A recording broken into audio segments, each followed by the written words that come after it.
Paulo. Aos 14 anos, fez o curso técnico de torneiro mecânico, ganhou projeção nacional pela atuação como presidente do Sindicato dos Metalúrgicos de São Bernardo do Campo. Em 1980, surgiu o PT, do qual Lula foi o primeiro presidente. Em 1982, disputa sua primeira eleição para o governo de São Paulo. Foi candidato derrotado à presidência em 1989, 1994 e 1998. Conseguiu a vitória em 2002. Apesar dos escândalos de corrupção de seu primeiro mandato, em 2006 consegue a reeleição e em 2010 elege sua sucessora Dilma Rousseff. Em 2018, Lula foi preso após ser condenado por corrupção passiva e lavagem de dinheiro no caso do triplex do Guarujá. Isso o impediu de disputar as eleições daquele ano. Ele ficou detido por 580 dias. Em abril de 2021, teve todas as condenações anuladas pelo Supremo Tribunal Federal, o que o tornou novamente elegível. Aos 76 anos, Lula está de volta à corrida pelo Palácio do Planalto pela sexta vez. Vamos então à entrevista. Muito obrigado pela sua participação, pela sua presença aqui no nosso estúdio. Boa noite. Boa noite, William. É um prazer. Hoje, o senhor não pôde comparecer à posse da nova presidente do STF. Sabemos por que o senhor está aqui. O senhor, caso o senhor vença as eleições, assume no ano que vem com o STF num papel inédito de protagonista político. E ao longo da sua enorme carreira política, o senhor tem repetido que aprendeu a lidar com a política, mas não com o judiciário. O que o senhor vai fazer com o STF? Ora, o problema, William, aqui no Brasil nós temos uma certa anormalidade hoje, porque tem hora que o poder legislativo se mete em ser poder judiciário, se mete em ser poder executivo, o poder executivo afronta o legislativo e afronta o judiciário, e às vezes o poder judiciário se comporta fazendo política. Eu acho que se nós voltarmos à normalidade, ou seja, cada um cumprir com a sua função, o governo governa, o poder legislativo legisla e o poder judiciário cumpre o papel de ser o garantidor da nossa Constituição, eu acho que as coisas voltam tranquilamente à normalidade. Eu tive o prazer de indicar 6 membros para a Suprema Corte. O senhor se arrependeu de alguma Não me indicação? arrependo nenhum. Não me arrependo porque eu nunca indiquei alguém para a Suprema Corte para depender de favor deles. Eu indiquei pelo currículo, pela competência das pessoas e ele foi referendado pelo Senado. Portanto, eu não me arrependo, acho que eles fizeram coisas extraordinárias, aprovaram o Raposa Serra do Sol, aprovaram a União Civil, aprovaram as cotas, aprovaram o célula-tronco, ou seja, coisas muito importantes que pareciam difíceis foram aprovadas pela Corte. A sua própria carreira política recente teve pendurada numa decisão do STF, foi por culpa dela que o senhor foi para a cadeia. E foi por culpa de outra decisão do STF que o senhor está podendo participar da eleição agora. O que o senhor faria diferente? Impeachment de ministros do STF, por exemplo, estaria na sua agenda? Deixa eu te contar uma história fantástica. Eu sou, pela primeira vez na história do Brasil, eu sou culpado de ser inocente. É fantástico porque eu disse o tempo inteiro que tinha um juiz mentindo. Eu disse o tempo inteiro que tinha um grupo-tarefa do Ministério Público que é grave, que induziram a sociedade brasileira e induziram a imprensa brasileira a vender as mentiras que eles contavam como se fosse verdade. Eu tive que provar na justiça a minha inocência e provar a culpa deles, porque fomos nós que provamos toda maracutá e falcatrua que foram feitos. Pois bem, eu tive juiz na Suprema Corte que evitou que eu fosse ministro. Né, que tomou a decisão... O ministro-chefe da Casa Civil, no caso do governo Dilma. E, ao mesmo tempo, essa gente depois me absolveu. Ou seja, o que eu vou fazer a não ser a gente dizer que a gente acredita que nós precisamos continuar acreditando na justiça, porque se nós pararmos de acreditar na justiça, nós precisamos saber que tem alguma coisa que não está funcionando no Brasil. Eu vou voltar, evidentemente, a esses pontos que o senhor acabou de mencionar, mas há uma pergunta que a sua resposta suscita imediatamente um pouco mais abrangente, que é a judicialização da política. A política está completamente judicializada. Agora, imagine o senhor vence a eleição, assume no ano que vem. Como é que o senhor vai lidar com a judicialização da política do jeito que ela está? A primeira é culpa da classe política de judicializar a política. Ou seja, qualquer coisinha recorre à Suprema Corte. E aí nós temos um problema que foi a eleição da Dilma de 2014, quando o candidato que ela derrotou não quis aceitar o resultado. Foi a primeira vez. Eu perdi 3 eleições, eu perdi uma para o Collor, eu perdi 2 para o Fernando Henrique Cardoso e eu voltava para casa para me preparar para outra eleição. O Aécio não. O Aécio afrontou a vitória da Dilma, entrou com recurso na justiça e é responsável pelo clima de animosidade que está criado hoje nesse país. Ou seja, por quê? Porque numa eleição você disputa, você perde, você ganha. E eu acho que quando eu falo que nós temos que voltar à normalidade, é porque cada um tem que cumprir com a sua função. Se o Poder Legislativo legislar, se o Poder Executivo, sabe, governar, e se o Judiciário, sabe, se prestar a ser o garantidor da nossa Constituição, a gente vai viver em harmonia, como viveu no meu governo, como viveu no governo Fernando Henrique Cardoso, como viveu em outro governo. Deixa eu fazer um contraponto aqui nesse momento da nossa conversa. Quem ganhou 4 eleições seguidas ali foi o seu partido. Quem tinha a caneta ali, nós estamos falando até 2014, para gerar um clima assim ou assado, era o seu partido. O senhor está atribuindo uma essencial mudança de clima político a alguém que tinha o direito de pedir a contagem de votos. Não, as coisas começaram a mudar depois de 2014 e depois do golpe que deram contra Dilma Rousseff. Até então a gente vivia numa normalidade. Você nunca tentou derrubar um presidente em lugar nenhum do mundo porque ele não estava bem na pesquisa. Nunca. Ou seja, o que aconteceu é que inventaram uma pedalada, trocaram a pedalada pela motocicleta, sabe, tirar a Dilma para construir a ponte para o futuro e desmontar as coisas que vinham acontecendo nesse país. O país vivia numa certa normalidade, a gente não tinha dificuldade de relacionamento com os partidos políticos, não tivemos, e Fernando Henrique Cardoso não teve, o Sarney não teve, ou seja, isso começou, sabe, depois de 2014, depois de 2015, quando o companheiro Aécio Neves não aceitou o resultado das eleições e instigou, sabe, com que Eduardo Cunha se comportasse do jeito que se comportou. A Dilma tentava mandar alguma coisa para o Congresso, ou seja, ele colocava 10 outras coisas diferentes para ser votada, não permitiu que a Dilma, inclusive, mudasse, quando ela tentou mudar em 2015 a questão da economia, não permitiu que fosse votado nada. Então, eu acho que houve vários fatores que permitiram que o Brasil entrasse nesse clima de nervosismo. A negação da política, a negação da política, a destruição da política permitiu que surgisse um Bolsonaro, como permitiu na Alemanha que surgisse um Hitler, como permitiu na Itália que surgisse um Mussolini. Toda vez que você nega a política, o que vem depois dela é muito pior. O que o senhor chama de golpe, que foi a destituição da presidente Dilma Rousseff, ocorreu dentro das leis e da Constituição brasileira. É possível, do ponto de vista histórico, chegar à interpretação que o senhor faz. Do ponto de vista jurídico, não. A outra colocação que o senhor faz a respeito de quem são os responsáveis pelo clima atual, a gente pode, de novo, do ponto de vista histórico, debater durante um longo tempo. Mas eu queria voltar a um ponto que o senhor mencionou, a respeito dos instrumentos, e quando o senhor se referiu aos acontecimentos de corrupção no seu governo, imediatamente o senhor abordou o que tem sido sua recorrente argumentação, mostrando todos os instrumentos que levaram à descoberta de um esquema de corrupção inédito. Quem foi o culpado? Posso lhe dizer uma coisa? O culpado à vontade, fomos nós que criamos todos os mecanismos para que nada ficasse embaixo do tapete. Descobriu-se quem é o culpado. Porque tem 2 jeitos para você não ter corrupção. Uma é você fazer decreto, sabe, criando o sigilo dos 100 anos, como está sendo feito agora. A outra coisa é você jogar tudo embaixo do tapete e não levantar. O que nós fizemos? Você está lembrado que nós transformamos a CGU em ministério? E o Ministério atuava em cada ministro, de que nós fizemos com que o CAD funcionasse, o COAF funcionasse, ou seja, a Polícia Federal, nós dobramos o número de funcionários, investimos na inteligência, o Ministério Público tinha total liberdade, ou seja, nós criamos todas as condições, e você está lembrado de um discurso meu em 2005, só existe um jeito de você não ser investigado nesse país, é você não cometer ilícito. Então, nós escancaramos o portal da transparência, a lei de acesso à informação, ou seja, você acompanhava o governo, sabe, minuto a minuto, coisa que tudo acabou, coisa que acabou. Hoje não se investiga, hoje o ministro da Saúde monta uma quadrilha para roubar na vacina e você transforma aquilo num sigilo de 100 anos.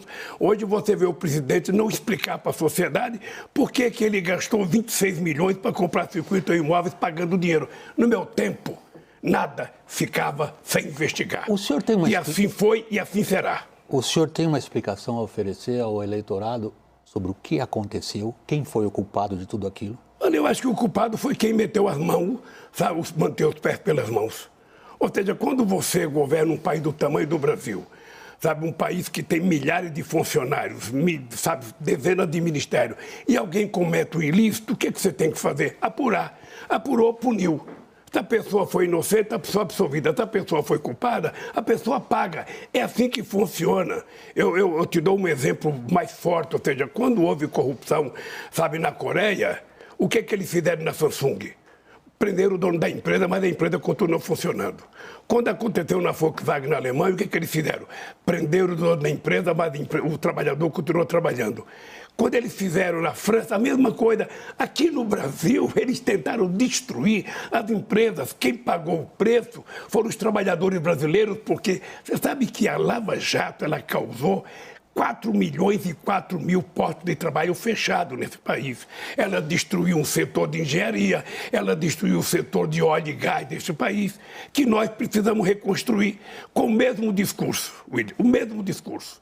Só haverá possibilidade de você não ser investigado se você não cometer ilícito. Se você cometer, você vai ser investigado, você vai ter o direito da presunção de inocência, mas se você cometer o erro, você paga pelo preço. Qualquer que tenha sido o erro cometido pela Lava Jato, ela, em boa medida, lavou a alma do brasileiro. Ela levou poderosos à cadeia. Ela descobriu e enunciou esquemas de corrupção inéditos no seu alcance e na sua profundidade e na sua ramificação. Isso ocorreu no seu período ou no período do seu partido. Agora, a pergunta é a seguinte: parece razoavelmente provado que boa parte da capacidade de competição dessas empresas, por exemplo, as empreiteiras, se dava por serem beneficiadas por um esquema de corrupção. Essas empresas, se você tem uma empresa que tem um processo de corrupção, o que você faz? Você anula aquele contrato, faz uma nova licitação e a empresa continua funcionando e você prende aquele que fez. O que você não pode é levantar suspeita sobre todo mundo, e é importante dizer para você que quase todo mundo foi condenado, foi solto e saiu com muito dinheiro. Porque isso você pode ter certeza que a gente vai escancarar. A lei de acesso à informação vai continuar funcionando para que cada cidadão brasileiro saiba até a cor do papel higiênico do banheiro do presidente, para que qualquer cidadão acompanhe, sabe, em tempo real, cada centavo que é gasto nesse país. E se alguém cometer um erro, essa pessoa vai ser investigada, vai ser julgada, pode ser punida, pode ser absolvida. É assim que funciona a democracia e é assim que vai acontecer daqui para frente. Logo no seu primeiro mandato, o senhor teve de enfrentar a questão do mensalão. Naquela ocasião, o senhor forneceu várias respostas para o problema da corrupção. E ao longo da sua carreira como presidente e mais tarde, já sob a Dilma, o senhor foi alterando passo a passo a sua maneira de explicar o que estava acontecendo. O senhor chegou a se referir como uma pessoa traída, o senhor chegou a dizer isso. Isso eu disse em 2005. Pois foi. Eu disse o senhor chegou a dizer que não sabia de muita coisa do que estava acontecendo. Qual é hoje a sua versão para o que aconteceu? Veja, a minha versão é que algum diretor da Petrobras que reconheceu que roubou, pagou o preço. Tá? Eu não posso dizer que não houve corrupção se as pessoas delataram. Se o Sérgio Cabral, no Rio de Janeiro, reconheceu que fez o erro que ele fez, se outros denunciaram, sabe, de que receberam favor de empresa, essa gente cumpriu uma pena. O que eu acho grave é que essas pessoas foram beneficiadas por uma delação premiada, na qual o objetivo era tentar me culpar. Sabe, então, veja, meu caro, eu acho que não há espaço para que as pessoas pratiquem corrupção nesse país. Eu acho que não há espaço para um diretor de uma empresa praticar corrupção. Se praticar e for descoberto, ele vai investigar. Muita gente fala, mas você indicou o diretor. O presidente da República não indica diretor. Quem indica diretor é o Conselho da Petrobras. E veja que engraçado, essas pessoas tinham 30 anos, 35 anos de Petrobras. Quando eles foram indicados, ninguém denunciou. O sindicato não denunciou, a imprensa não denunciou, o Ministério Público não denunciou, a Polícia Federal não denunciou. Ou seja, porque, na verdade, a corrupção ela só aparece ou quando alguém denuncia ou quando a pessoa permite que seja descoberto, ou quando você não investiga.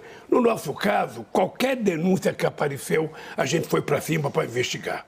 O senhor tem uma longa trajetória política e uma grande sabedoria popular que o senhor traduz em frases políticas. Talvez a mais famosa em relação ao contexto que o senhor acabou de abordar foi de um ex-presidente da Câmara dos Deputados, que dizia assim: eu quero uma diretoria na Petrobras, mas eu quero uma diretoria que fura poço.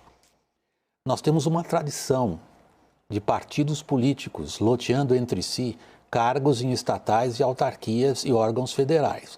Isto faz parte da história do Brasil, fez parte da sua história.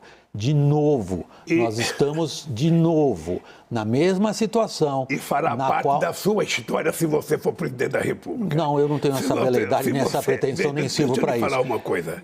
Só completar a pergunta. Desculpe minha falta de cortesia. Pelo amor de Deus, não quero aqui parecer agressivo nem interrompê-lo. Eu só gostaria de pontuar o seguinte. Sim, houve loteamento político nas diretorias da Petrobras. O senhor não sabia disso? Deixa eu lhe falar uma coisa. Acontece na democracia de qualquer país do mundo.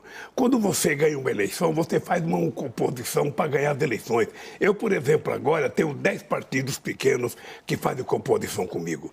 Se a gente ganhar as eleições, esses partidos irão participar do governo.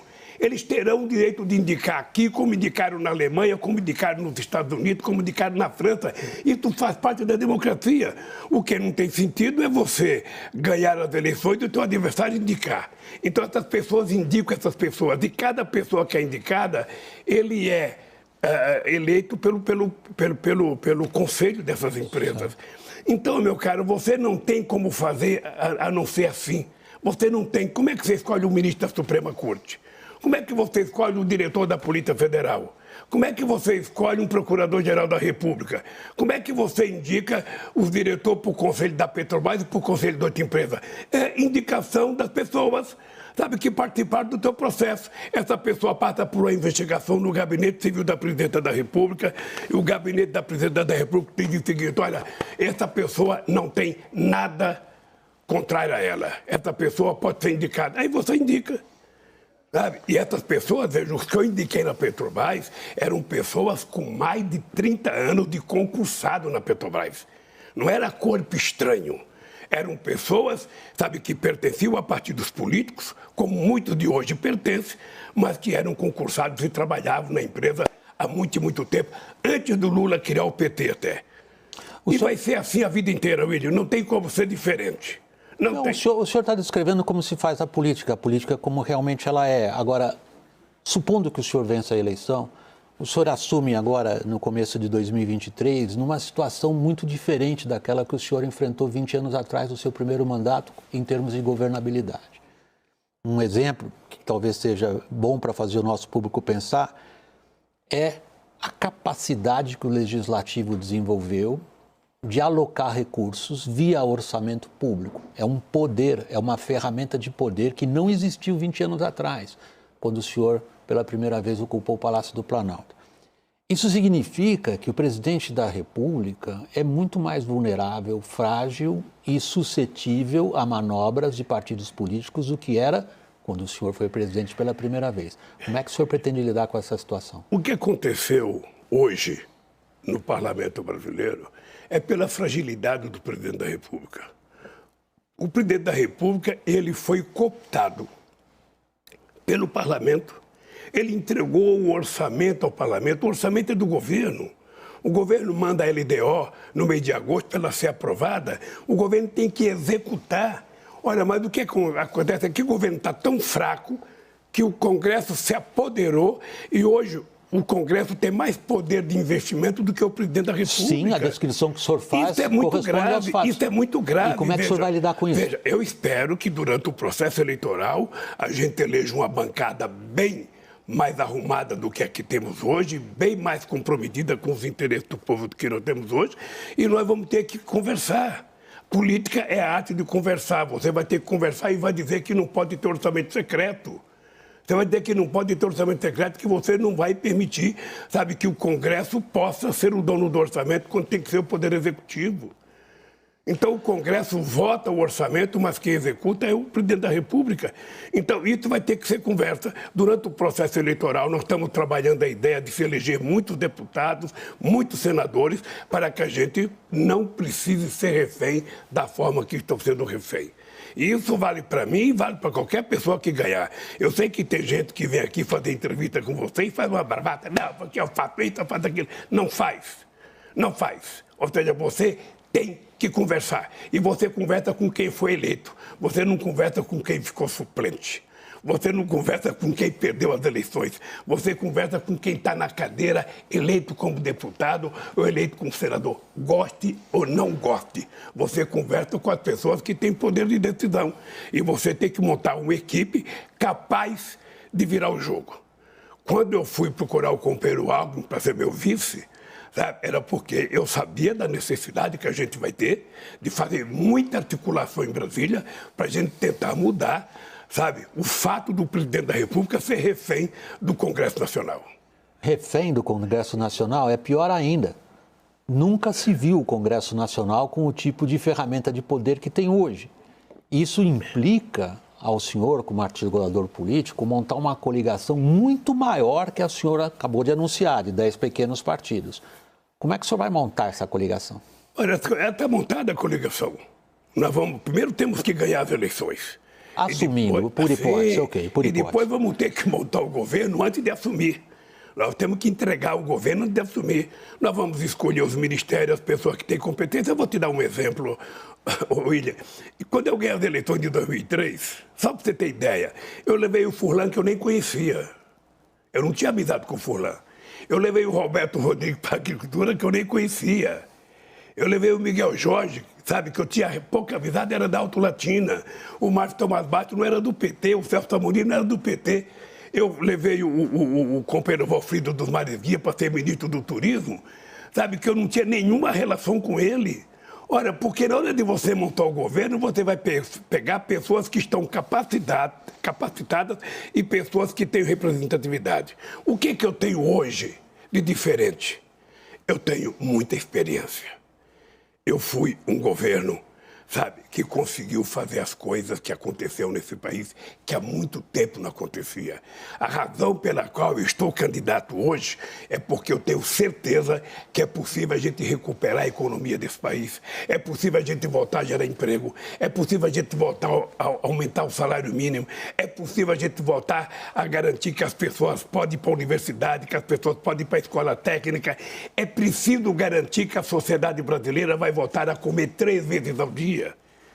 Eu tenho certeza que eu vou garantir isso e tenho dito isso olhando na cara das pessoas. O povo vai voltar a comer, o salário mínimo vai voltar a aumentar, os pobres vão continuar entrando na universidade. Porque esse país nós já construímos uma vez. Nós tiramos 36 milhões de pessoas da miséria e levamos 42 milhões de pessoas a um poder de consumo de classe média baixa. É por isso que a economia estourou, sabe, no nosso governo. É por isso que o país cresceu. É por isso que eu deixei a presidência crescendo 7,5%, sabe, o PIB, e no varejo crescendo 13%. É ótimo o senhor ter introduzido o assunto da economia, porque está bem grande aqui a minha pauta. Evidentemente, nós vamos abordar isso. Mas veja só, nesse ponto da nossa conversa, quanta coisa nova a gente assinalou que vão lhe tornar a vida mais difícil. O STF, um super protagonista. O Legislativo partiu para cima do presidente e lhe tirou grande parte dos poderes. Agora, o ponto que eu gostaria de abordar, nesses 20 anos, quebrou um contrato social brasileiro. O contrato social brasileiro foi: vamos construir um estado de bem-estar social. Para isso, nós temos que promover gastos públicos e nós quebramos. Nós não conseguimos montar um estado de bem-estar social ao longo desses 20 anos. O que o senhor pretende, por exemplo, tem trazido a público em termos de programas de transferência de renda, valorização do salário mínimo, de onde o senhor vai buscar recursos? Não fale isso comigo, não. Porque esse humilde candidato que está falando com você quando ganhou as eleições de 2003, a inflação estava 12%. A gente devia para o FMI e a inflação e o desemprego estava 12%. Muita gente na sociedade dizia que o Lula não ia poder consertar o Brasil, que o Brasil ia quebrar. Nós tínhamos uma dívida pública de 60,5%. O que aconteceu nesse país? Nesse período, não aconteceu que a gente reduziu a dívida pública de 60,5% para 37%. O que aconteceu é que a gente pagou a dívida do FMI e fizemos pela primeira vez uma reserva que até hoje é o que dá garantia à economia brasileira. Nós conseguimos aumentar o salário mínimo em 74%. Nós fizemos com que os mais pobres tivessem 84% de aumento, sabe? A massa salarial dos mais pobres e os mais ricos só 20%. E nós conseguimos fazer com que ainda emprestasse um dinheiro para o FMI e fizesse a economia voltar a crescer. E mais importante, o Brasil criou um protagonismo internacional que era o momento em que a gente recebia mais investimento direto no Brasil. Ora, para a gente consertar o Brasil agora, eu digo que tem 3 ingredientes. Como você gosta de discutir economia, nós vamos dizer que é o seguinte... Não, eu nem gosto muito, mas Primeiro tem uma coisa chave que é o seguinte, credibilidade. O cidadão que está presidindo o país tem que ter credibilidade para que, quando ele falar, as pessoas entendam que ali tem seriedade. A segunda coisa é que você tem que garantir a estabilidade. As pessoas têm que ter estabilidade e têm que ter garantia jurídica. E a terceira coisa é previsibilidade, ou seja, a economia não existe mágica. Não tem como você anunciar mágica na economia. A economia é um processo em construção que você vai ganhando espaço. Hoje nós temos uma crise mundial. A economia está crescendo menos, está muito mais estagnada. O Brasil cresce muito pouco. E o fato do Brasil crescer muito pouco e o presidente fazer muita dívida vai ser um problema. Eu sei que é um problema, mas é esse problema que eu quero resolver, porque eu quero provar que é possível, outra vez, a gente garantir que as pessoas mais humildes vivem bem e que a economia do brasileiro cresça. E para isso nós temos que fazer investimento. Fazer investimento como? Veja, a primeira coisa que eu quero fazer no mês de janeiro é fazer uma reunião com os governadores de estado. Os 27 governadores, independente a que partido eles pertençam. Quero fazer um levantamento dos 3 principais projetos de infraestrutura de cada governo do estado. Quero fazer um levantamento de todas as obras do PAC que já estão, sabe, pronta para ser trabalhada. Quero retomar o Minha Casa Minha Vida para que a gente possa fazer a economia voltar a funcionar. Deixa eu te contar uma coisa. Eu só queria separar um pouquinho os assuntos que são vários que o senhor colocou. Eu não esqueço nunca um dia quando eu resolvi fazer uma coisa chamada financiamento do puxadinho. Isso na área econômica é um desastre. Um metalúrgico falando que era preciso financiar o puxadinho. E nós abrimos uma linha de crédito na Caixa Econômica Federal para financiar o cara que quisesse fazer um banheiro a mais, o cara que quisesse fazer uma garagem, o cara que quisesse fazer um quarto a mais. Isso bombou e começou a surgir nesse país muitas fábricas de cimento por conta do puxadinho. Então a economia não tem mágica, cara. Nós vamos ter que colocar, sabe, crédito para essas pessoas, vamos ter que fazer muito crédito. O BNDES vai voltar a ser um banco de investimento, o Banco do Brasil vai voltar a cuidar não só da agricultura, mas do micro e pequeno empreendedor, a Caixa Econômica vai voltar a financiar habitação e saneamento básico para esse país, e nós vamos fazer a economia voltar a crescer. E eu quero que você, depois de um ano de governo, me convide para vir dar uma entrevista para ver como é que está a economia. Está aberto, já está feito o convite, já assumindo, na hipótese que o senhor esteja vencedor da eleição, é sempre colocar isso antes. Deixa eu pegar alguns dos pontos que o senhor levantou. Quando eu falo de contrato social, eu falo da capacidade que a nossa sociedade tem de sustentar o que ela acha que as pessoas merecem. E as pessoas estão merecendo e necessitando de muita ajuda. O senhor descreve uma situação, e o senhor a descreveu, me parece, em palavras adequadas, quando o senhor aborda o dilema no qual o senhor, por hipótese, sendo vencedor das eleições, estará no meio dele em janeiro, que é o seguinte: o senhor mesmo se referiu, a economia crescendo menos, ao mesmo tempo o senhor precisa gastar mais, o senhor precisará de uma política monetária contracionista, senão o senhor terá a inflação. E o senhor terá uma política fiscal expansionista, porque o senhor precisa garantir às pessoas a ajuda emergencial que o senhor vem prometendo na sua campanha. Como? Você precisa gerar empregos. É isso que você precisa. É por isso que nós vamos fazer investimento para que a economia volte a funcionar, gerando emprego. As pessoas não querem viver de benefício o tempo inteiro do governo. As pessoas querem trabalhar. O que dá orgulho no ser humano, na mulher ou no homem, é trabalhar e no final do mês receber o seu salário e levar comida para sua casa. E nós vamos gerar emprego como fizemos da primeira vez. Ou seja, que foi gerado 20 milhões de empregos com carteira profissional assinada. Quando nós falamos sempre que vamos rediscutir as mudanças na legislação trabalhista, a gente não quer votar o passado, não, mas a gente quer adequar o direito dos trabalhadores à realidade econômica de hoje. As pessoas não podem trabalhar sem direito a descanso semanal remunerado, as pessoas não podem trabalhar sem seguridade social, as pessoas não podem trabalhar sem direito às férias. O que nós queremos é um país civilizado. E eu estou muito à vontade porque eu nasci na minha vida política negociando. Eu nasci fazendo greve, negociando, eu nasci vivendo a diversidade. E quando eu peguei a presidência desse país, muita gente importante nesse país achava que o país não ia dar certo. Achava. Eu tive uma reunião com o presidente do FMI que eu dizia para ele o seguinte: ó, eu não quero vocês cobrando o Brasil, porque eu aprendi a ter responsabilidade. Esse país aqui, William, esse país aqui que vivia de enganar o mundo, quando eu assumi a presidência, o Brasil foi o único país do G20 que durante todo o período do nosso mandato a gente fez superávit primário. Então, responsabilidade não precisa ninguém dizer porque eu as tenho. E eu sei que a gente só pode fazer as coisas se a economia estiver funcionando bem. E eu sei que a economia só pode funcionar bem se eu não gastar mais do que eu recebo. Se eu tiver que fazer uma dívida, eu tenho que fazer uma dívida para construir um ativo que possa ser rentável, que possa ter, sabe, garantia de melhorar a infraestrutura desse país, que possa valorizar, sabe, o recebível dessa obra. É assim que a gente faz. Deixa eu te falar uma coisa.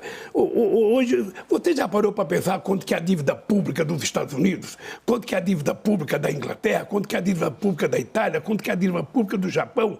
Ora, não tem problema você ter uma dívida se você tiver capacidade de fazer essa dívida para fazer investimento e não para fazer custeio. Deixa eu te falar, se eu não acreditasse nisso, eu não estava sendo candidato a presidente da República. Vamos ver o que aconteceu nesse período, logo depois que o senhor teve 2 mandatos, depois veio Dilma. Nós tivemos, como o senhor descreve, uma política voltada para criar superávites primários, ou seja, a capacidade de pagar, de criar o superávit sem considerar o pagamento de dívida. Isto foi se deteriorando já no seu segundo mandato. As propostas, são os números, eu não vou brigar com o IBGE. Mas me dê os números. Não, os números são. O senhor passou de 3,5% de superávit primário para um déficit de 4,5% ao final do governo Dilma. Não é verdade. Essa não é verdade. Ok, a gente checa. O que eu quero descrever para lhe mostrar. O que eu quero descrever e a partir daí lhe perguntar é o seguinte: a ideia de que o Estado seria um grande indutor do crescimento através de volumosos investimentos e papel dos bancos públicos, essa ideia acabou no maior desastre econômico brasileiro do século. Nenhum país que não esteve em guerra perdeu tanta renda como o Brasil perdeu ali entre 2014, 15 e 16. Ou seja, a fórmula, aparentemente, não funcionou. O senhor vai insistir nela?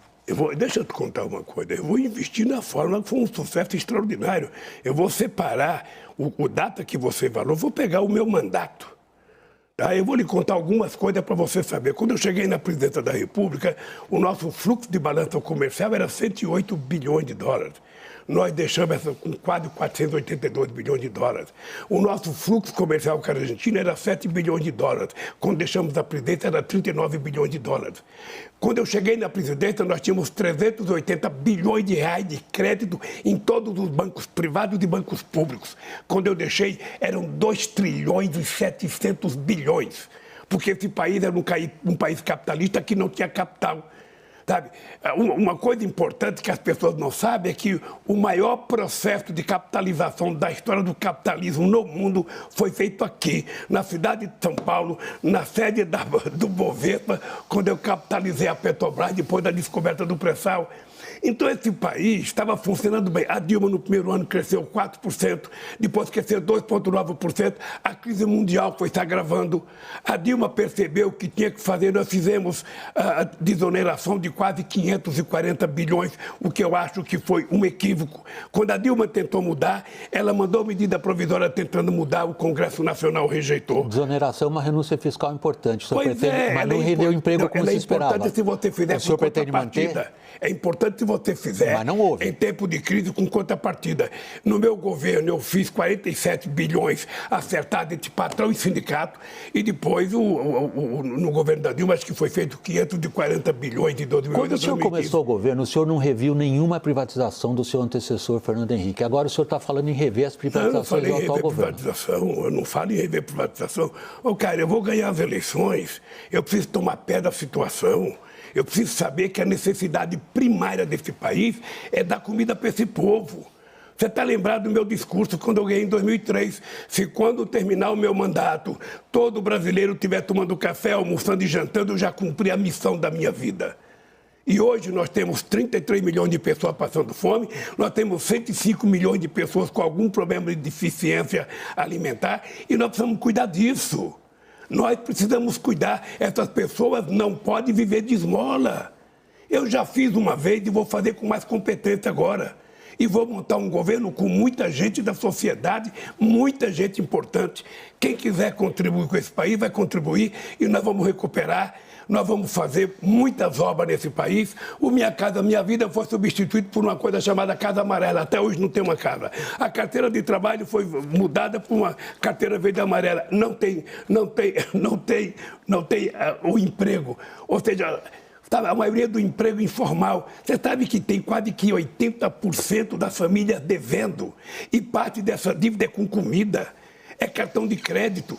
Outra parte é com água, com luz, ou seja, isso pode ser resolvido, por isso é que nós vamos fazer um programa de renegociar no varejo, renegociar com o banco, para dar à sociedade brasileira o direito de voltar outra vez a ser cidadãos e cidadãs respeitados. Há um setor importantíssimo da economia que é a hora da gente abordar agora, que é a produção de grãos e proteínas. O Brasil se tornou um campeão, uma enorme potência nesse setor. O senhor causou considerável irritação nesse setor, que em boa parte forneceu apoio político ao seu principal adversário nessas eleições, ao xingá-los. O que o senhor diria para eles agora?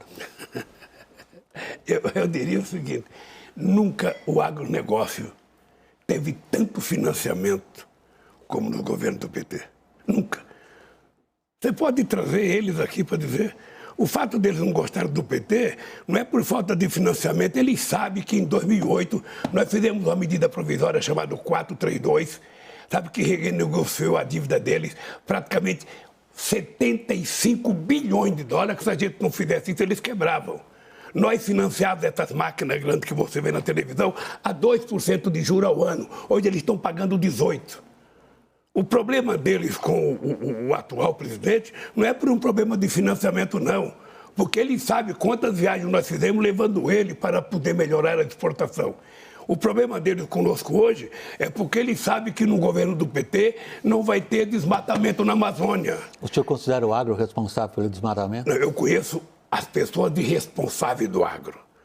Porque no agro tem muita gente que sabe que necessita produzir, que tem que ter uma política de preservação ambiental, que tem que respeitar a questão, sabe, do clima, porque o mundo comercial vai cobrar do Brasil. Então você tem muita gente responsável que cuida do meio ambiente, que está tentando preservar, que não quer fazer invasão no Pantanal, que não quer invasão em nenhum bioma, muito menos na floresta, sabe, amazônica. Então essa gente vai continuar trabalhando e essa gente conosco ganhou muito dinheiro. Qual é o problema dele? O problema dele é que o Bolsonaro resolveu, sabe, dizer para eles que ia acabar com a invasão de terra. Sabe por que acabou com a invasão de terra? Porque os sem terra estão produzindo. Você sabe quanto que nós disponibilizamos para fazer reforma agrária, William? Você tem noção nós disponibilizamos 52 milhões de hectares para fazer assentamento. E agora, obviamente, com isso aí, terra estão produzindo, estão criando muitas cooperativas e estão produzindo bem. Olha, você tem o agronegócio, uma parte dele que não vota no PT, como você tem outra parte que vota. Você tem pequeno produtor que vota e tem outro que não vota. Olha, o nosso problema é que a agricultura é imprescindível para o Brasil nesse instante. O agronegócio é importante, não é de hoje. Ele é muito importante há muito tempo e Deus queira que o Brasil cresça tanto que chegue a desbancar os Estados Unidos. Agora, tudo isso é possível produzir sem a quantidade de agrotóxicos que está sendo utilizado e tudo isso é possível produzir sem invadir nenhum bioma que nós precisamos preservar. Há uma ligação óbvia entre a atividade agrícola e o meio ambiente. Hoje, nessa segunda-feira aqui em São Paulo, registramos a reconciliação entre o senhor e a sua ex-ministra do Meio Ambiente, Marina Silva. Foi uma dolorosa separação, com acusações severas de parte a parte e palavras nada bonitas de parte a parte. A reconciliação vem junto de uma série de exigências que Marina Silva faz para lhe prestar apoio político. Entre elas, demarcação de terras indígenas, demarcação de quilombolas, que são questões políticas que têm gerado enorme conflito social. Como é que o senhor pretende lidar com isso, que são assuntos importantes para o agronegócio? Primeiro, deixa eu dizer para você bem tranquilo. Ou seja, eu tenho consciência que foi no nosso governo que nós fizemos a maior quantidade de reservas de proteção ambiental, que foi a maior quantidade de legalização de demarcação de terras indígenas e que foi a maior quantidade de demarcação de terras quilombolas. Que é o que leva ao apoio do agronegócio a Bolsonaro. Não, veja, mas nós vamos ter que fazer, gente. Lamentavelmente, sabe, quando eu resolvi, sabe, brigar para que a gente legalizasse Raposa Serra do Sol, eu sabia que eu ia perder apoio, sabe, lá no estado de Roraima. Eu sabia, mas veja, você tem que fazer opção. Os quilombolas têm direito a ter sua terra demarcada. Essa gente são, sabe, gente que foi filhos e herdeiros de escravos, essa gente precisa ser tratada com decência. Os índios não podem ser tratados de vítima de garimpo. Tudo tem jeito. Agora, é importante que as pessoas saibam que nós sempre vamos governar para todos. Mas os mais necessitados terão a nossa preferência no tratamento. E aí tem empresários grandes na área da agricultura que se comportam dignamente e que produzem, que vendem, que exportam e que respeita. Sabe, quem não quiser respeitar, paciência. A lei existe para as pessoas serem punidas. Nós vamos ter que cuidar das nossas fronteiras. São quase 16 milhões de quilômetros de fronteira seca. São mais 8 mil quilômetros de fronteira, sabe, marítima. Nós vamos ter que cuidar disso. Por isso nós vamos ter que cuidar da Polícia Federal, vamos ter que cuidar da inteligência, vamos ter que saber qual é o papel das Forças Armadas na nossa fronteira, como é que nós vamos combater o narcotráfico, como é que nós vamos combater... Bom, tráfico de armas não tem que combater mais porque o presidente legalizou.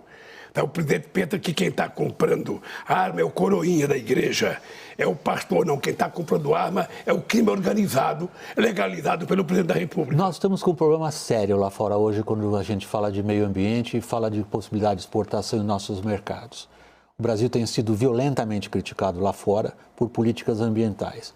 Quanto disso é protecionismo de nossos competidores e quanto disso o senhor atribui como críticas corretas ao que foi feito ou não foi feito? William, a questão climática é uma questão séria para toda a humanidade. Não é mais uma questão, sabe, de bicho grilo, como era 30 anos atrás. É uma questão muito séria. E o Brasil não vai abrir mão nunca da soberania do nosso território. Acontece que você pode compartilhar a exploração científica de uma terra imensamente grande, com uma biodiversidade fantástica, e você pode tirar proveito disso até para fazer crescer segmentos industriais na área de fármaco, na área de cosméticos, e sabe, gerar emprego para aquela gente que trabalha lá. Então, veja, nós vamos conversar com o mundo. O acordo do Brasil, Alemanha e Noruega foi feito no meu governo. Quando nós fomos na COP15 em Copenhague, ouvi essa coisa, é importante dizer, nós assumimos o compromisso e diminuímos o desmatamento de 80%, e nós fomos o único país a aumentar, sabe? A não emissão de gás de efeito estufa, compromisso assumido por nós. O senhor tem alguma medida de impacto para o público exterior já na sua cabeça?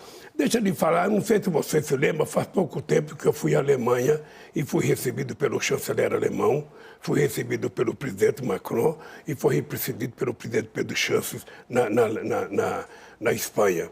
Eu acho que uma das coisas que eu pretendo fazer, ganhando as eleições, é restabelecer essa relação internacional para duas coisas, para que a gente possa discutir a questão do clima com mais seriedade. Eu estou, sabe, disposto a continuar a briga que eu fiz quando era presidente, para a gente mudar e aumentar a governança nas Nações Unidas. A gente não pode continuar com o Conselho de Segurança representado pela geopolítica da Segunda Guerra Mundial. É preciso entrar país africano, é preciso entrar país latino-americano, é preciso entrar a Alemanha, é preciso entrar a Índia, para que a gente possa, em se tratando da questão climática, quando a gente tomar uma decisão, ela seja definitiva e a gente não tenha que levar para discutir dentro do Estado Nacional, porque senão não funciona.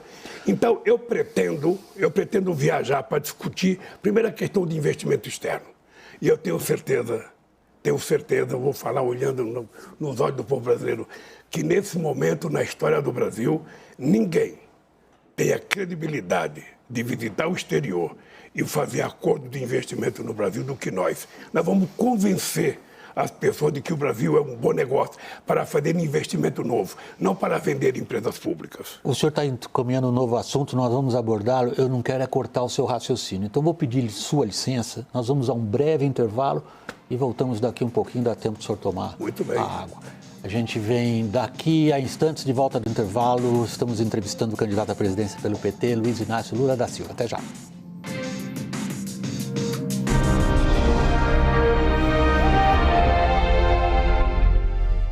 Time de compras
presidenciáveis, voltando do intervalo e prosseguindo a nossa conversa com o candidato à presidência da República pelo PT, Luiz Inácio Lula da Silva. Outra coisa que mudou muito nesse mundo foi a situação internacional. O senhor fez uma das figuras de linguagem às quais o senhor sempre recorre, falando que a questão, por exemplo, da agressão da Rússia contra a Ucrânia poderia eventualmente ser resolvida numa cervejinha, que é uma bebida social. Lá, bebe-se vodka. E é uma garrafa por participante. Louco. Encararia isso? Não. Agora, vamos ao assunto. Nós voltamos para trás de 1989. Nós estamos hoje com blocos de força. E o mundo multilateral, ao qual o senhor há pouco fez elogios, deixou de existir. Onde é que está o Brasil nesse meio? Olha, o Brasil desapareceu. E o Brasil tem que voltar. Veja, uma coisa importante é que o Brasil não tem contencioso internacional. Quem criou contencioso é o atual presidente, que não gosta de ninguém, que não quer conversar com ninguém, que vê o presidente da França aqui, ele vai cortar a barba para não receber o cara, ofende a mulher do presidente, ou seja, é uma paranoia total. Mas nós temos dois blocos lá fora. Então, veja, deixa eu lhe falar uma coisa. Quando a gente é chefe de Estado, a gente não escolhe amigo para conversar. Eu não tenho contencioso com ninguém. Sabe, o Brasil precisa estar muito bem com os Estados Unidos, o Brasil precisa estar muito bem com a China, o Brasil tem que estar muito bem com a União Europeia, o Brasil tem que estar muito bem com a América Latina, o Brasil precisa estar bem com a África. Nós vamos voltar a fazer uma política, sabe, de investimento diplomático muito grande. Quando o senhor assumiu 20 anos atrás, a China era uma potência comercial. Hoje ela quer ser uma superpotência que desafia os Estados Unidos. Ela já é a maior parceira comercial da Argentina. Como é que o senhor vai manobrar nesse mundo de dois monstros? Nós não queremos entrar na Segunda Guerra Fria. Já estamos. Nós não queremos entrar disputar quem é melhor, se é a China ou os Estados Unidos. Não, o que nós queremos discutir é qual é o papel do Brasil. Por isso que é extremamente importante o Brasil se juntar junto com a Europa e junto com a América Latina para que a gente crie um bloco capaz de sentar numa mesa com força para negociar. Para isso o senhor precisa gastar Eu vou lhe e contar investir em uma coisa. infraestrutura. Eu vou lhe contar uma coisa. Para mim, a União Europeia simboliza, eu diria, um patrimônio da democracia. Entretanto, eu acho que a União Europeia cometeu um equívoco em ceder facilmente na questão da guerra entre a Rússia e a Ucrânia. Era preciso que a União Europeia fosse o pêndulo para evitar que houvesse a guerra. Era preciso mais conversa, era preciso mais seriedade, era preciso... Eu vejo pouca gente falar em paz e muita gente falar em vender armas. Quando eu tinha apenas 20 dias de presidência nesse país, eu estava no Equador, quando nós resolvemos criar um grupo de amigos para construir o referendo na Venezuela. E nós construímos, sabe com quem? Com Colin Powell. Celso Amorim e Colin Powell fizeram parte de um grupo de trabalho criado pelo Brasil contra a vontade do Chaves, que achava que a gente não devia participar dos Estados Unidos, e participaram. O que o Brasil tem que fazer é o seguinte: o Brasil tem que se fazer respeitar, o Brasil tem que se fazer valer enquanto um país grande, enquanto um país potência maior do mundo na questão climática.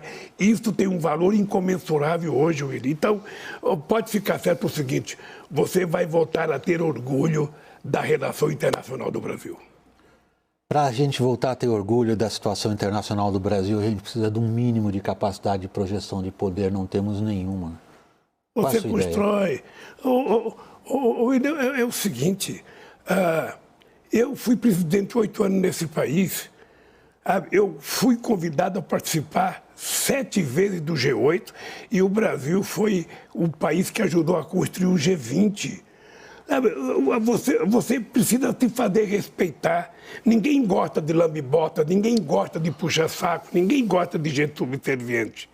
Você te vai respeitar na hora que você, sabe, estiver representando o seu povo lá fora. E nós vamos fazer, sem ser prepotente. Eu vou repetir uma frase do Chico Buarque para falar do governo do PT. O Chico Buarque falava o seguinte: eu gosto do governo do PT porque não fala fino com os Estados Unidos, nem fala grosso com a Venezuela. É assim que a gente vai ser. Falando igual para todo mundo, respeitando e exigindo respeito. Minha última pergunta. O senhor, ganhando a eleição, vai assumir um país conturbado por uma inédita violência verbal troca de pauladas, aparentemente sem limites e altamente polarizado. E o senhor assumindo vai encontrar uma oposição aguerrida, como a gente talvez não tenha visto no país, comandada por um líder que provavelmente terá problemas com a justiça. Para pacificar o país, o senhor anistiaria o presidente Jair Bolsonaro? Primeiro, nós tivemos um pouco isso, dessa violência, no tempo da luta entre os comunistas e os integralistas aqui em São Paulo, que trocavam tiro na Avenida São João. Desde que eu comecei a fazer política, eu nunca tinha visto, nunca assisti e disputei todas as eleições, eu nunca tinha visto um comportamento incivilizado como eu estou vendo agora. Sabe, já houve 2 mortes em 2018, já houve tiro, já houve bomba no meu escritório, já houve 2 mortes agora. Semana passada mataram mais um cidadão. Você viu a humilhação que tentaram fazer uma moça com a cesta básica. Deixa eu te dizer uma coisa. Você não vai querer presidir o país para tentar instigar, sabe, a confusão. Ou seja, esse país precisa de paz para crescer. Esse país precisa de paz para melhorar e quem pode fazer isso é o presidente da República. É o comportamento dele que dita um pouco as regras do que vai acontecer na sociedade. Esse atual presidente, ele vive disso. Ele vive de provocar, ele vive de instigar, ele vive de desrespeitar, ele vive de ofender ministro da Suprema Corte. Eu só fico preocupado com o seu tempo. Não, eu não faço isso. Eu acho que nós vamos ganhar as eleições para reconstruir a paz nesse país, para que a família brasileira possa viver bem e voltar a ter esperança. É para isso que nós vamos ganhar as eleições. Posso considerar essas suas observações finais? Nós temos um minuto dedicado. Eu só quero dizer para o povo brasileiro, o seguinte, olha, esse país precisa efetivamente de muita paz para voltar a crescer, para as pessoas viverem bem. Eu falo que eu não quero governar o Brasil, eu quero cuidar do Brasil. Eu quero cuidar do povo brasileiro e é isso que nós vamos fazer a partir de 1º de janeiro. Muito obrigado pela sua presença, pela participação aqui no WW Presidenciáveis e boa noite. Obrigado a você, mas foi muito rápido. Eu nunca vi 50 minutos passar tão rápido. Bem, obrigado. Boa noite, obrigado. E até a próxima. WW Presidenciáveis termina aqui. CNN, você por dentro de tudo. Boa noite. Estamos de volta amanhã.